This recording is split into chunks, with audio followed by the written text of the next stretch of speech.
The decision has been made over this car. This Rover 25 1.6 CVT made the choice to stop working quite catastrophically with a gearbox failure that meant all sorts of metal shards and stuff spilling out when I took the gearbox sump off. And I had to do that because it was the only way of attempting to drain the oil, because I was just going to simply drain off the gearbox oil, fill it up with some new stuff and see whether it worked. But I couldn't get the drain plug undone, which is a good thing because it would have cost about £30 to replace the gearbox oil, only to find it made no difference at all. Anyway, my two choices are clear for this particular vehicle. Either just call up Baxenden and have it taken away, probably get about £250 for it, which, well, if that's what they pay, that's not too bad.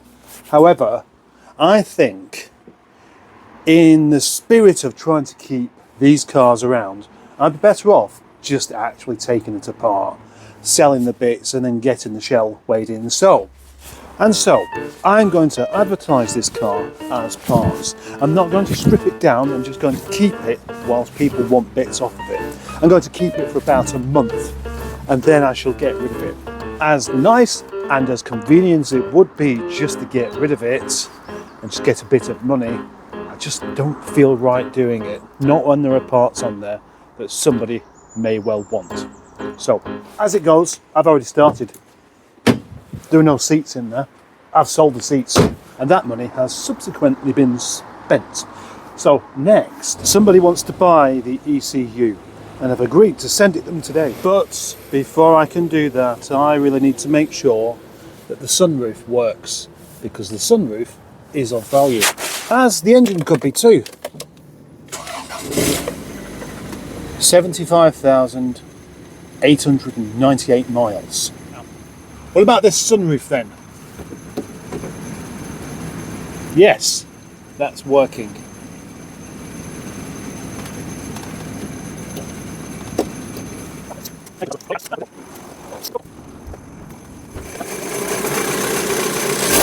Engine is lovely and smooth. Somebody might want to buy that, but I'm not taking it out unless they do. Well, there is the ECU safely in a piece of polystyrene, ready to be posted. And that's half the trouble. And that is the bit I don't particularly like, really, posting things. Do you know why, dog? Eh? Do you know why?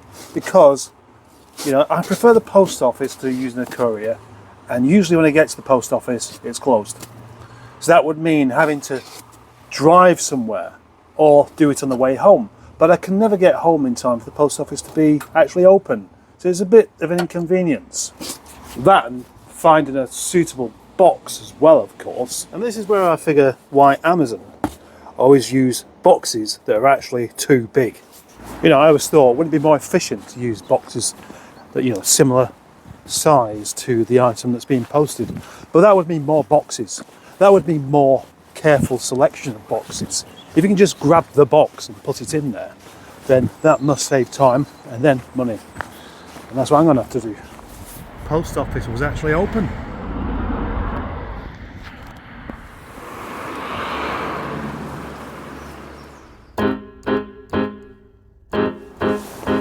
Good afternoon from the sunny side of Wednesday, nearly the end of January. And today I'm going to do some dismantling on a car called Sheeson. Well, I'm going to continue the job.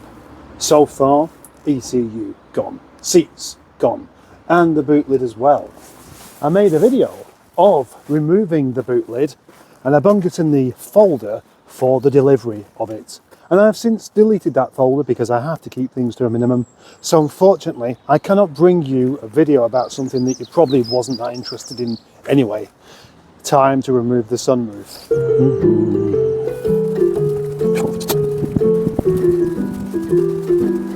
The headlining of this car has already been removed, of course, because I had to take the tailgate off. And for this, rather than trying to set the camera up so you can see the sunroof being undone and taken out and me show you all about it, I'm just going to tell you how it comes out, because actually it's really rather straightforward. In fact, removing the headlining is probably more awkward than removing the sunroof itself. We have the sunroof and its cassette, which is here, and the motor. So we have a switch that has to be unscrewed and unplugged. And then we have lots and lots of these 10mm headed, probably M8 bolts that hold the cassette in place. Those need to be undone. And finally, the tubes, the draining tubes, which simply undo like this, and you undo that and then you pull the tube out. But actually, once you release the sunroof, they can just pull out anyway. And then sunroof out, ready for the rain to start. There, literally 5 minutes, probably even less than that. So what else wants to come out? Well, I'd like to take the dashboard because it's a proper pre-project drive dashboard. Notice that the door cards are different as well, come to think of it. With the dashboard, softer feel, and with the insert. So this will eventually end up in my car, called Nigel. So we need to remove the centre console and the steering wheel to begin with. There's a screw there, and there's another one there. And on the opposite side, something similar.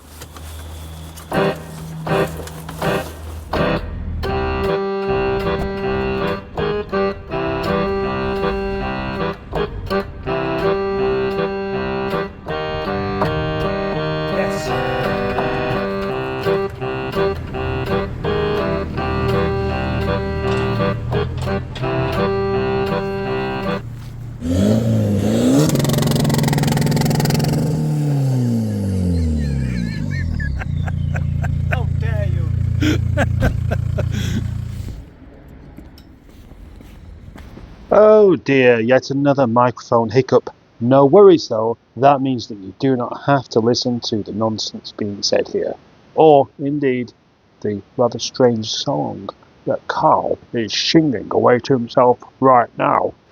Just pop straight into the next day instead. This coming Wednesday, I'm going to load my car up with an engine and take it up to the Lake District. But before I can do that, I have to take the engine out of the car first. And even the most ignorant to how engines and cars work would surely understand that you don't just pick it up. There are an awful lot of things to undo. Right, but it's not that complicated. It's just dirty, heavy, and if it's wet, wet. So let's talk through how this engine's going to come out, because the gearbox is going to remain in place. There's no point in taking that out. It's basically disconnecting all of the electrical, fuel and coolant supplies. Every plug removed, with as many things out of the way as possible. Car jacked up, get underneath, do the bottom bolts first, then all the top ones until it's completely free. Shake it loose. Engine mounts, all to be taken off. And with that, it comes out with a crane. Today is Sunday, so I have plenty of time, but today is also dry. But I haven't got plenty of time today because it's Sunday and I don't spend all day at work on Sunday. I'm not allowed. Have I got time to crack on? Yeah. Having made a start removing this pipe, it's worthwhile also remembering that this aircon pipe needs to come off as well. And the exhaust. Yeah, you can't get anywhere leaving the exhaust in place. Yes, you do need to remove the manifold.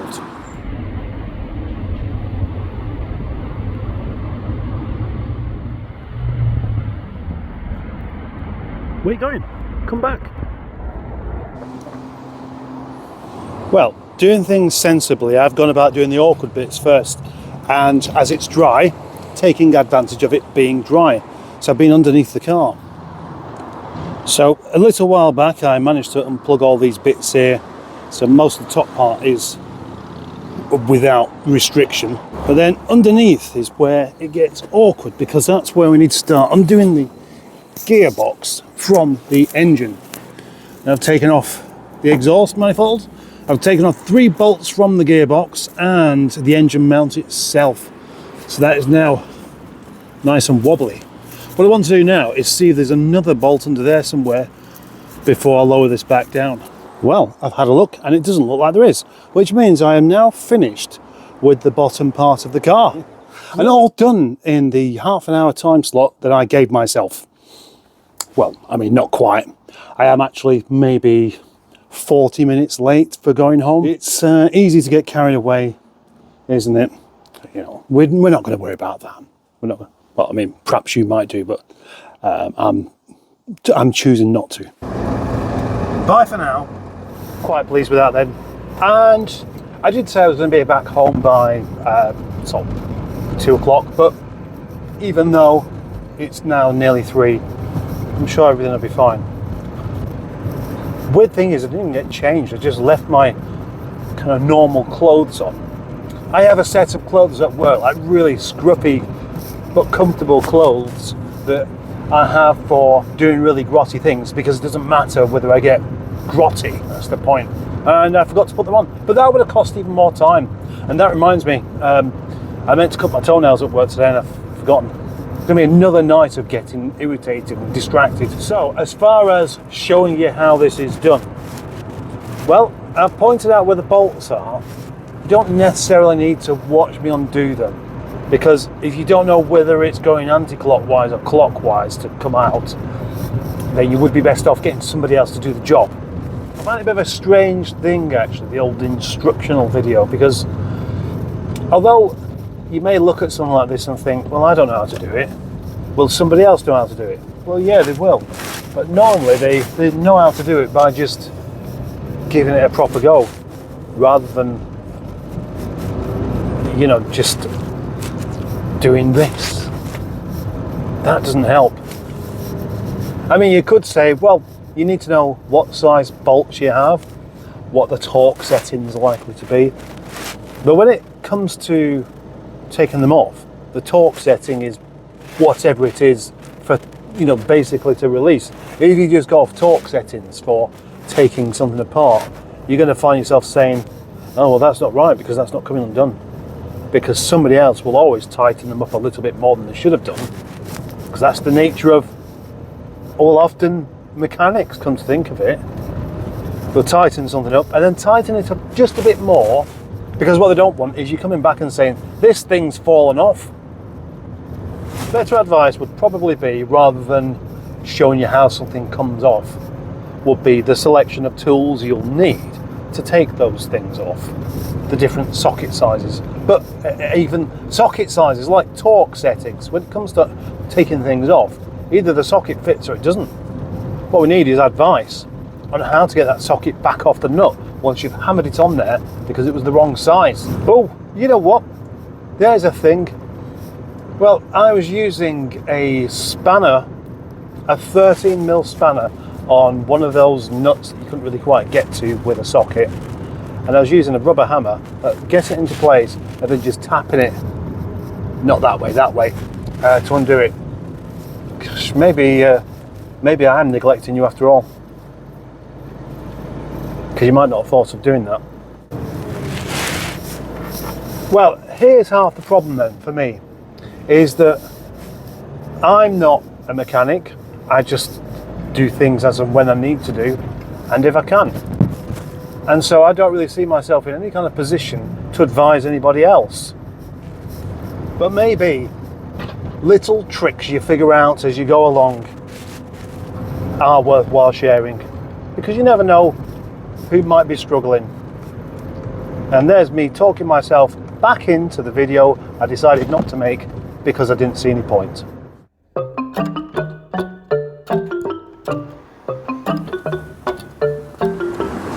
Say hello to Monday morning.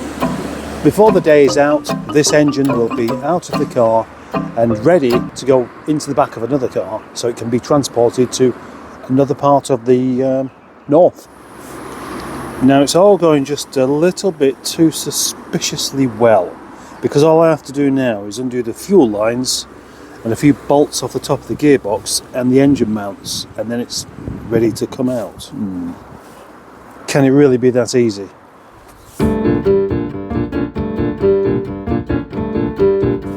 Everything going swimmingly. That is until I found another bolt for the gearbox that it's not inaccessible, but there's no way I could get a swing on it where it's situated, so the inlet manifold has got to come off as well. Inlet manifold off for access, but it's just as well anyway, because this inlet manifold gasket was falling apart and definitely needs replacing anyway. So access now is quite good suddenly, isn't it? Look at that. So there's this pipe to take off, that pipe to take off, and to the wiring loom down there. See that? I'll take it off at this end. Engine and gearbox now separated. In an unusually disciplined day, I've decided that I won't have another cup of tea until the engine is ready to come out. And it's almost ready to come out, but it's still in there, so I won't have one just yet. But I will soon. Good news, it's ready to come out. Just a couple of stubborn pipes. They always go stubborn. These coolant pipes, when they've been on there, they seem to fuse to the aluminium, and then they just don't want to come off. So you need a bit more brute force. Oh, and ignorance as well, yeah. I mean, it's not really ignorance if you know that's the only way it's going to come off, is it? In fact, it's knowledge. So BFK.